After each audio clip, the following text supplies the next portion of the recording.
పొరం ఉన్నట్టు ఉండేది మడ అడవులు పెట్టక ముందు ఒట్టి సౌండ్ నేల అన్నమాట. తర్వాత 2006, 2007 ఆ టైంలో మన మ్యాంగ్రోవ్ ఫారెస్ట్ ఛానల్స్ తోవడం మొదలెట్టారండి. అక్కడి నుంచి 2008, 2009లో మొక్క నాటడం జరిగిందండి.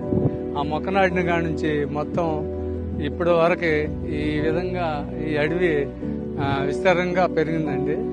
అయితే ఇంతకు ముందు ఏదైనా విభక్తులు వచ్చినా ఏమొచ్చినా సముద్రం ఉన్నట్టు మొత్తం వాటర్ అంతా ఈ విధంగా వచ్చేసి ఊరికి ఆనుకుని కరగట్టుగా కొట్టుకున్నాయండి. ఇప్పుడైతే ఎంత తుఫాను వచ్చినా కూడా ఏ విధమైన వాటర్ పెరిగి మామూలుగా ఈ సముద్రం పొర్లి వచ్చినా కూడా ఏ విషయంలో కూడా ఇప్పుడు వెనకంజి లేకుండా ఈ వాటర్ అనేది కనపట్టలేదు. జనాలు భయాందోళనకి గురవ్వట్లేదండి. ఎవరికాళ్ళకే ఇప్పుడు ధైర్యంగా ఉంటున్నారు. మడడుగు వల్ల మంచి ఉపయోగాలు ఉన్నాయనేది ఇప్పుడు అర్థమై అందరూ మడడుగులు పెంచడం చాలా ముఖ్యమైన ప్రాముఖ్యత అని అనుకుంటున్నారండి.